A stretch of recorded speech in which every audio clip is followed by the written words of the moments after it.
Alors, comme je sais que les fractions causent toujours problème, donc j'ai décidé de faire une capsule où je fais un problème, une équation, je résous une équation dans laquelle on retrouve plusieurs fractions. La première chose, c'est il ne faut pas se laisser désorienter par par la forme des nombres. Je dois toujours revenir à mes trois étapes qui sont R, D, I. Donc, réduire. Alors, je regarde à gauche. Pour réduire, je vais mettre mes murs, donc de la même façon qu'avant. J'ai ici un terme constant, j'ai ici un terme variable, j'ai ici un terme variable. De l'autre côté, j'ai un terme constant et un terme variable. Donc, les deux seuls que j'ai le droit d'additionner ou de soustraire sont ceux-ci. Maintenant, comme il s'agit de termes fractionnaires, ben, c'est comme avec les fractions normales, même s'il y a de l'algèbre. Alors, on leur trouve un dénominateur commun. Donc, je vais mettre ça sur 8 et ici, je vais mettre ça sur 8. J'aurai donc 3 cinquièmes moins 2 dans 8, 4 fois D, 4D. Et moins 3D sur 8 reste comme ça, est égal à 1 quart moins 2D. Ensuite, je vais remettre les murs pour m'assurer que vous n'oubliez pas les signes. Donc, ce que je dois additionner, c'est moins 4D moins 3D sur 8. Donc, moins 4D moins 3D, ça donne moins 7D sur 8, ce qui donne 3 cinquièmes. Moins 7D sur 8 est égal à 1 quart moins 2D, simplement.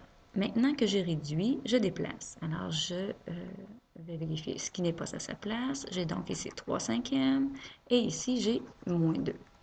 Alors, pour éliminer ou pour me débarrasser du 3 cinquièmes, je vais donc le soustraire puisque devant, c'est positif. Alors, ça devient 3 cinquièmes moins 7D sur 8 moins 3 cinquièmes est égal à 1 quart moins 2D moins 3 cinquièmes. Les 3 cinquièmes se simplifient. Il me reste donc moins 7D sur 8 est égal à... Ici, je vais aller juste à côté. Je vais le retrouver à 1 quart moins 3 cinquièmes, un dénominateur commun qui est ici 20. 4 dans 20, 5 fois 5 fois 1, 5. 5 dans 20, 4 fois 4 fois 3, ça fait 12, ce qui fait 5 moins 12, moins 7 vingtièmes, moins 2D.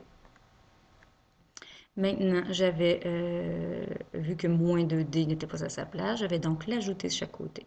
Alors, moins 7D sur 8 plus 2D est égal à moins 7 vingtièmes moins 2D plus 2D. Bien entendu, à droite, les 2D nous quittent, il nous reste moins 7 vingtièmes.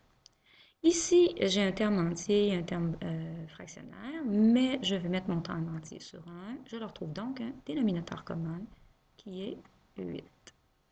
Ça va rester moins 7D. 1 dans 8, 8 fois 2, 16D. Ensuite, moins 7 plus 16, et il va nous rester 9D sur 8, et donc égal à moins 7 vingtièmes. Ce qui nous donne une expression qui a la forme d'une proportion. Un terme sur un deuxième est égal à un troisième sur un quatrième. J'ai donc le droit d'utiliser la propriété des proportions, le produit coordonné. Donc, ce qui fait 9D fois 20, 180D, est égal à moins 7 fois 8, moins 56. Il me reste à isoler. Je divise donc par 180 de chaque côté. Il me reste D égale, c'est négatif, mais ça se simplifie puisque les deux se divisent au moins par 2, donc moins 28 sur 90. Les deux se divisent encore au moins par 2, moins 14. Oups, moins 14 sur 45. Et voilà.